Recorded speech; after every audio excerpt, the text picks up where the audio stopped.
If I ask 1,000 people what the most popular story in the Bible is, I might get 5, 10, or even 20 different answers. They will range from Jesus' resurrection to Moses and the Ten Commandments and even the creation story. Amongst those answers will be the flood in Noah's day. However, there is even a debate between creationists and evolutionists on whether this flood actually happened. There is even a debate between Christians on whether this flood was global or local. As most debates should be, these debates are constructive and great ideas are brought up in them. However, the video we will be watching today does none of that. And these 4 people are just here to make fun of the Bible instead of having a constructive and open debate. So I just had to talk about the ridiculous claims that they made in this video so that you can see more easily when mockery is going on in your own personal life. So without further ado, let's go to the video. The movie Noah is raising a lot of questions about how exactly that would have worked in practice. How do you get all those animals and the family on the boat? It should be obvious, but in case it isn't,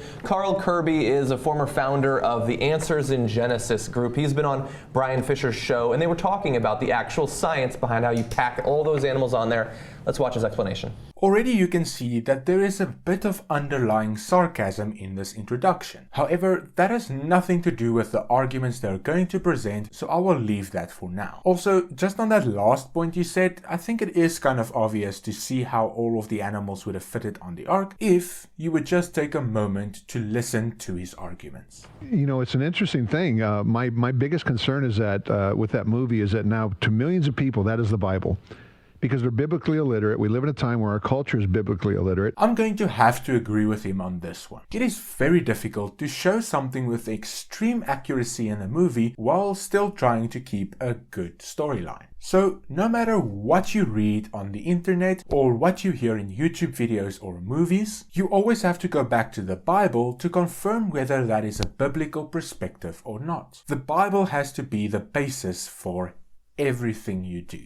And I even encourage you to do that with my videos. I am just human and I do make mistakes, so I appreciate it when you go back to the Bible and tell me when I'm wrong on a certain topic. I tell folks, if you want to really know if all those animals could fit on the ark, you better know how to answer 3 questions. Number 1, how big were the animals? Number 2, how many of them were there? And number 3, how big was the boat? Yes. That makes a lot of logical sense. You need to answer those questions in order to determine whether this would be plausible. And for some reason, these 4 guys are going to make fun of it. I just don't understand. So, how big was the ark? How many animals? And what size were they? Well, when you look at what the scripture teaches and not what we see in our youth rooms many times with the little rinky-dinky boat and the giraffe head poking up out of the chimney and all that kind of a thing going on. It is very important that we look at the ark in the way that the Bible describes it, and not in the way that we think it looked. Otherwise, we will just have a skewed view of what actually happened. A lot of people think, especially these 4 gentlemen, that nothing will ever go wrong in the church or the church youth groups, because that is where God is supposed to be present, and God won't allow anything like this to happen in the church, would he? Well, the fact of the matter is that it's the easiest to break down a religion from the inside out, and that is exactly what Satan is trying to do in cases like this. But why does God allow it? Well, he allows it so that he can make sure that we are studying the Bible and not just believing everything that anyone tells us. If you read the scripture, you're talking about a boat that's approximately 450 feet long, 75 feet wide, and 50 foot tall. That's a big old boat. For those of us who do not understand the insanity of the Americans, that is about 138 by 23 by 14 meters. For comparison, that is how big the Titanic was and how big the biggest recorded wooden boat was, compared to those measurements. So building it honestly is not out of reach. But we will talk about this a lot more later on, so stick around. Oh, that's over, when you look at it by railroad stock cars and compare the ark with railroad stock cars, that's about 522 railroad stock cars. Now, I'm weird, I know that. So I started figuring it out. How long of a train is 522 railroad stock cars? I did the math. 8 miles of train. Well, this was not a rinky-dinky boat, brother. I mean, there's plenty of room to put those animals on there. You can pack a lot of animals in 520. freight cars. Now, I have to admit that this is a very interesting way of looking at the size of a boat. Wait, can I just say one thing real quick? Normally when they play the video clips, we're all watching and paying attention. Everyone was like, laying shit down. Like, Yep. That sounds about right. You can't possibly have the Ark even in the realm of existing. It's just too big of a threat for your worldview. They were checking his math, I think. wait, the thing, I like how the first thing he mocks is their own teaching. In the schoolrooms, they're doing it with toys. Well, what Apple juice. does he want them to do? Bring in a giant, 8-mile boat and everything. Now, when I saw this clip, I was like, yep, these guys really do not have any common sense at all. You are making it out as if there are only two choices. However, this is a false dichotomy. There are more than two choices in this case. Your two choices are either they use toys and misrepresent the scale of the Ark, or they try to fit a huge 1-to-1 scaled boat into a youth room. That doesn't make sense at all. You know that there are other ways to do this, right? I mean, the most obvious way would be to use a scaled down boat with the same scaled down human right next to it. Or even, just as a baseline, showing an accurate picture of the boat, instead of whatever this is supposed to be. At least Answers in Genesis is doing one thing right with their really big boat. When he said, like when you look into our youth rooms, I was thinking, don't look into the youth rooms. Don't do that. That sounds like a really bad idea. Now, I'm really interested to know why this guy would say such a thing. I am inclined to think that it's the most important thing for us to do, because that's where the future of our world starts. We need to know whether the youth have a good understanding about literally everything, so that they can create their own good future. I am honestly just baffled at why this guy said this, so if anyone has any ideas, please enlighten me. he was making fun of the teachers at the youth rooms. I mean, what? Yeah. Okay, bruv, come on. Be serious, please. I know you don't have much going on here, and I know you are trying to be funny to get a few laughs from your peers, but really?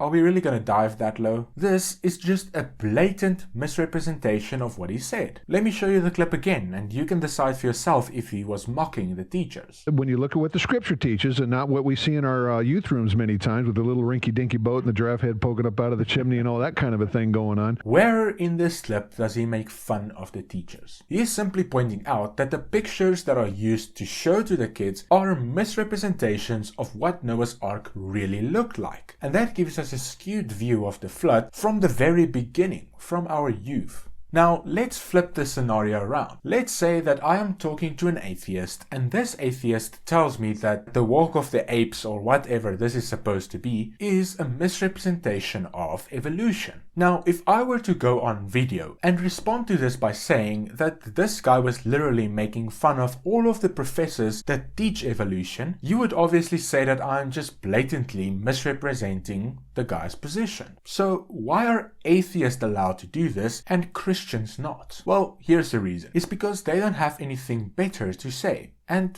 we do. So we don't go that low. So just, I guess, the cartoons, I suppose. But I like that his argument is, oh, you think it's crazy to stuff all these animals in a boat. Have you considered stuffing them into a train? I really like how quickly this guy just breezed over the fact that he was disagreeing with his peer. He was like, well, I guess it's because of the cartoons, but anyways, let me misrepresent this guy's position in another way. Because I can't possibly be disagreeing with my coworker, who I can see is obviously wrong on this point. This guy was so close to getting my respect by disagreeing with his coworker. Anyways, it is obvious that these two guys at this point are just trying to be funny. They have nothing better to say, so they are just making up jokes. I mean, how does anyone even respond to something like this? This poor guy was just trying to put the size of the Ark into perspective to help you understand how big it was, and they are just sweeping that to the side and making a mockery of it. And no one can really respond to something like that. No, they're having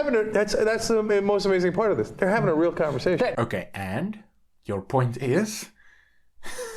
You guys are also having a real conversation. Does that mean that anything you guys are saying doesn't matter just because you're having a real conversation? Like, how tall is it, and how big are the animals? They're thinking this through. Like, Wait, how many Chevys would that be? Well, you kind of have to think something like this through. You have no other choice. We have to think this through so that we can tell people with confidence that something like this is possible. I think for some reason these guys are thinking that if it's history told in the Bible, that it is some kind of different history from the history studied by scientists. I'm sure you believe the history that science tells you, don't you? So if you're saying that just because these guys are thinking through the history, their points are not valid, then you can't take anything that science tells you as history to be true at all. I mean, you can't even take evolution to be true in that case, which I'm sure you believe in, as we'll see later in this video. Like saying, so when do you take a left to go to the Fountain of Youth, or did you take a right? Which way did we go? Tell me, I'm interested. Yeah, no, I was thinking like they're like, okay, so Zeus's lightning bolt. Do you think that it's 2x4, or is it like? And how much electricity do you think it conducts? Does Zeus have a lightning bolt? Does it have the same? Zeus had it. Okay. I heard it. Does it have an unstable electron? I don't understand. I just want to know about this Zeus's Well, he had it until the Democrats forced them to go incandescent, and then... Thanks, Obama. Yeah. Okay, you guys aren't even trying to give any arguments anymore. Also, can you guys please never become stand-up comedians? Your jokes are so bad and cringy. So let's flip the scenario around again. It would be the exact same scenario if I were in a conversation with a scientist and this guy were to tell me that the Earth is so many billion years old, and the way that they got to that age is using radiometric dating and geological formations and so on and so forth. And then I would be responding to those arguments by saying, well, you see, thinking about these types of questions is just like thinking about how big Zeus's lightning bolt is, or how many electrons it has, or whether you need to take a left to the Fountain of Youth or a right to the Fountain of Youth. Can you see how nothing I said there has anything to do with the argument that the scientist presented? The same thing applies here. Yes. So all that's crazy. It actually, if you'll believe it, gets crazier in the second clip. Well, as I pointed out, you guys haven't argued anything about how this flood story could be crazy yet. But nonetheless, let's hear what you guys have to say. Well, how big were the animals? That's a great question. You know, I see some people that like to mock and ridicule, especially, the dinosaurs. How'd they put the big old dinosaur on there? Well, I'd suggest to you they didn't take the big old dinosaur. They would have taken the younger ones, because you think of a guy like me, if you're going to go repopulate a planet, you're not taking me with you. I'm old. My repopulating days are done. You take my son or my grandson. My grandson's a whole lot smaller than I am. You take the younger ones, and when you take the average size of all the animals that we see today, it's actually about the size of a sheep. Well, smaller than a sheep, but we increased it in the video. We increased it to the size of a sheep to make it a challenge. So how many animals the size of a sheep could fit on a boat that size? That's a good question. It's 125,280 animals that would fit on a boat that size, with animals that size. How many did we need to get everything that we see today?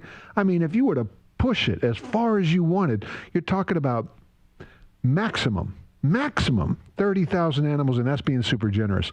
So there's plenty of room for the animals, plenty of room for the food and the people. What absolute sense this guy was talking. I mean, he didn't give any proof for his claims, but remember that this is an interview, and neither will these guys be giving proof against any of these claims. So let's assume for argument's sake that everything this guy just said is 100% correct. Again, you can go look this up for yourself, and if this guy was wrong, I would love to know about it in the comment section. Anyways, let's see how many bad jokes these guys can make this time around. Plenty of room, Cenk. They took the little dinosaurs, Cenk. What is wrong with you? Bro, are we really doing this right now? Yeah, to be fair and honest, I didn't think about the little dinosaurs. I was thinking they would bring the big dinosaurs, but I didn't think of the little baby. That's crazy. Thank you. If you really meant what you said in this moment, then I really do appreciate that you're at least being honest about it. But as is the theme for this video, these guys can't say anything without being sarcastic. So I really don't know if this guy meant it any different from Mr. Sarcastic over here.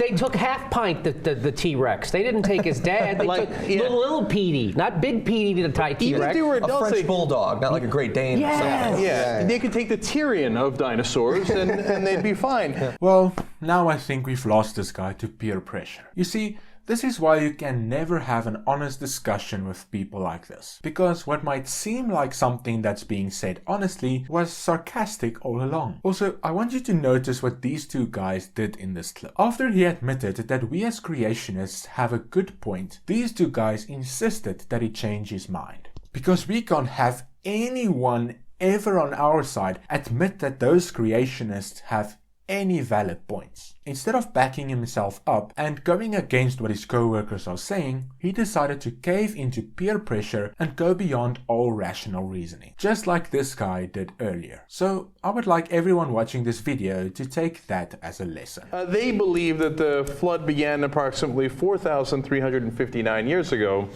and the dinosaurs died off 65 million years ago. So that would be a little problematic. Yeah, right.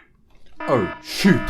Call the creationist party, this is an emergency. I need backup immediately. Bro, come on. I can flip this scenario around onto you. You believe the dinosaurs died off 65 million years ago, but the Earth was only created 6,000 years ago.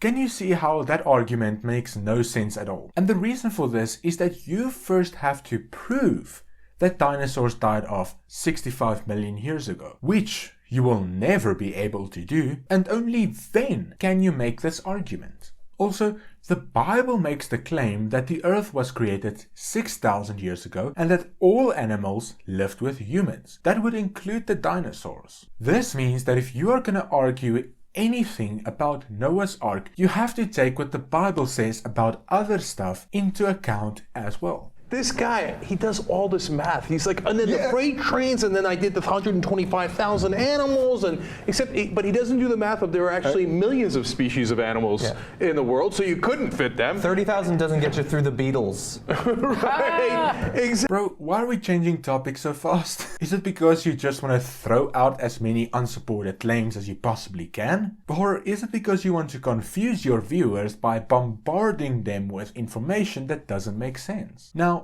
let's address this claim. He said that this guy is doing all of this math, but he doesn't take into account that there are actually millions of species on Earth and that 30,000 doesn't even get you through the Beatles. Well, I think it is very clear that the Bible is not talking about species when it comes to the flood. The Bible is talking about kinds. Now, we also believe that before the flood, there didn't exist as many species as there exists today, and that all of this diversity came after the flood. So that 300 and whatever amount of species of beetle could have been 10, 20, or dare I say it, even 1. Now, that would make Noah's life much easier. Also, to argue against this even more, think about it like this. If I want all of the animals that are on Earth right now to survive a catastrophic flood, but I can only take a limited amount of them, why on earth would I bring 700,000 animals that are basically the same thing? I would only take 2, 4, or maybe 8 of them.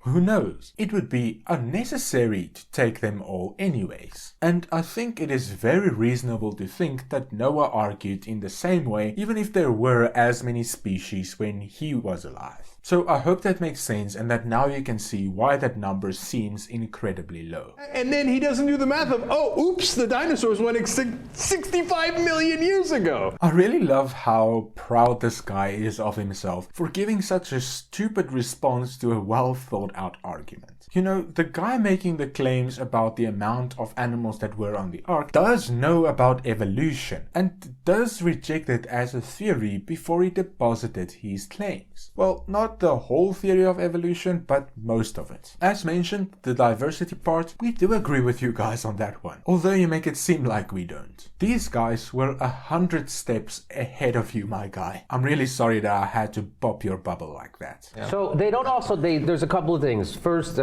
why couldn't they build ships like that after that? Why did they stop building those big ships? Why did it take till the 1900s till they made the Titanic before they could make a ship that big again? Because they tried to do that. They tried to make big ships in the 1800s, and what would happen when these people who made ships their whole life, they were expert ship makers, and the ships, when they tried to make them bigger, they would bend this way and this way and this way and that way, and they were always taking on water, and they sank, right? So they couldn't keep them going. I know the answer to that. What is the answer? Because God? God didn't make those ships. God made Noah's ship, dummy. I actually just realized that this guy is a comedian from the banner that popped up, so I guess that ship has already sailed.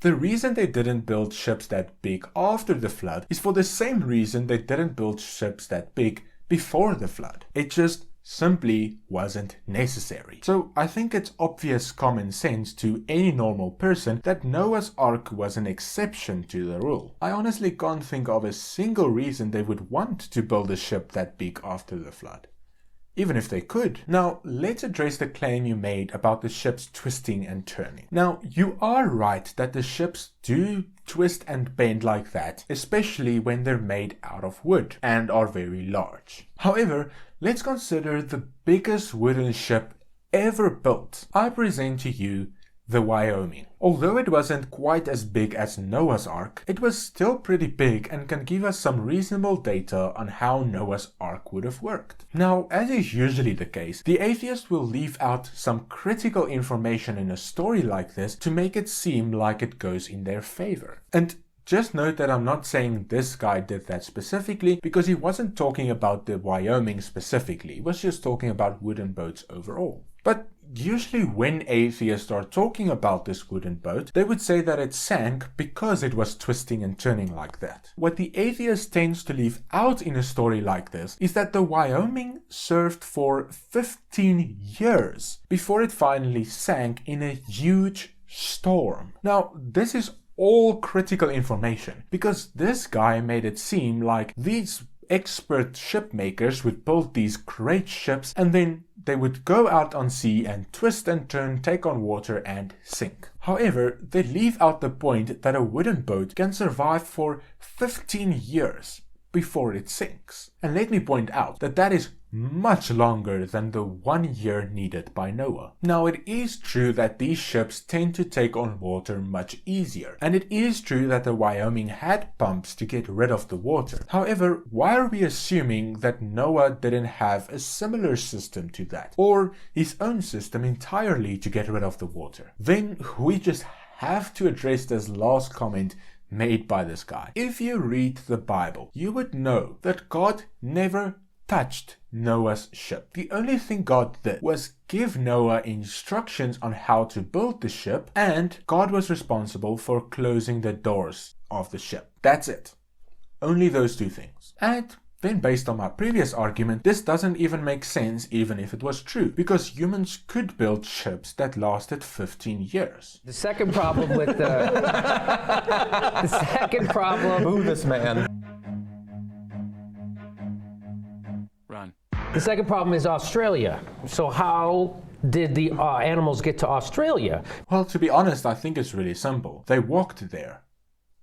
Because Noah's Ark goes somewhere around Mesopotamia is where it landed, and they go, no, there was a land bridge that went to Australia. That's how they say. There was a land bridge. Well, where is it? There's no. When it had to be just a couple thousand years ago, there'd be something left of it. There's no land bridge. Well, kind sir, I would just like to point out that you might just be ignoring the overwhelming evidence of land bridges. Because if you look at the sea depths on a map, you will see the following very shallow places. What I'm about to show to you is what NASA themselves did in 2008. And I got all of the information I'm about to share to you from an insider article, which will be linked down below. What's very ironic about this is that if you look at this video, you will see that if you lower the sea level by between 50 and 60 meters, all of the continents will be connected. Now, the very first sentence in this article says the following: oceans cover most of the earth, including its longest mountain range and the ancient bridges that humans crossed to reach other continents. So, there you have it. My argument is made. I just disagree a bit with them on when exactly this all took place, but it is undeniable that there were land bridges for the animals to use. Then, look at this paragraph. The continental shelves include some of the land bridges that early humans crossed as they migrated from continent to continent. Tens of thousands of years ago, our ancestors could walk from continental Europe to the UK, from Siberia to Alaska, and from Australia to the islands surrounding it. Now, of course, I think their timeline is just a bit messed up, but this is all confirmation of the biblical perspective. Because what we have here is undeniable, observable evidence. We believe that the ocean levels were lower after Noah's flood because there was more ice in the ice caps. Let's say for 500 or 600 years after the flood, these land bridges would exist and the animals would have plenty of time to move all around the world. While all of this is happening, the ice caps would be slowly melting, raising the sea level, and at some point these land bridges would be underwater. So, my friend, I think you are just totally wrong. In Genesis, they do say, literally, you can check it, they say that debris, like trees that had been knocked down in the Great Flood, animals would get onto those trunks, and that's how they got to like South America and stuff like that. That's literally what they teach. Well, if that's the case, then I think they are just simply wrong. Unless they can give sufficient evidence to support that claim, which I doubt they would be able to do, they are just wrong, and also that would just be a very unnecessary argument, because land bridges is literally all we need. Could actually walk on those little branches because they were little dinosaurs. Oh, they're tiny. They're teeny to tiny side dinosaurs. Run. So now I went to the Creationist Museum, which is in Kentucky, right? Because I was telling jokes in Ohio, and Ignorant Land is just across the border, right? Oh no, you were telling jokes. Luckily my ears never got to experience that. So we go there completely baked, and I thought it was going to be funny. And right away, they don't want you to take pictures of anything outside. Like I was taking pictures of the security guards in their truck, and he goes, "No pictures." And I'm like, "I'm taking pictures of you," you know. And I just kept taking pictures. What are you going to do? So you're going to pray me away. And so we go in, and I thought it would be funny, and it was funny for a while, right? Because you see, it's all crazy. There's Adam and Eve sitting next to dinosaurs. They have it set up. And then I saw like people bringing their kids. And that was sad. Like they're tender and like little kids. And I just felt so bad for them. Like they're just not just today, but their whole life is just filled with that ignorance. And you know, they get in the car after they get out of the Creation Museum and they're going to listen to Sean Hannity and Rush Limbaugh. You just know their whole life is going to be like that, and it's going to take it for them to have a real life. Is going to have to rebel against their parents and all the apple juice that they went through. So it really, like, especially if you're buzzed, it just makes you really a buzzkill. Okay. This was very off topic, but nonetheless, I shall respond to this. To do that, let me tell you a story. This one time in school, we didn't have all of our classes, so I went to my friend's biology class. In this class, they taught us all of these crazy things. Like, for example, there was a 65 million years ago next to a dinosaur bone, the man was evolving from an ape, and that's when it struck me. This is all probably taught to my 11-year-old sister in school. And it's not just that day, it's that their whole lives are going to be a struggle against what their teachers tell them in biology and what they learn in the Bible. For them to have fulfilling and eternal lives, they're going to have to rebel against their teachers and get bad grades in school. And they won't be able to get into university because of that. And that was honestly the worst realization I've ever had in my life. Again, what is this supposed to argue for? Whether you are for or against Noah's flood, or for or against evolution, this story brings no value to the debate. All you are trying to do is emotionally manipulate me into believing something without considering the evidence for it. And honestly, that is what you guys have been doing this whole video. Not a single bit of evidence was ever given for your claims. All we got was sarcasm and jokes. And don't be fooled. These guys are not the exception to the rule. They are the rule. A lot of atheists are like this, and there is just nothing we can do to change their minds. Also, I just have to ask the question, why would they be struggling their whole lives to have a meaningful life?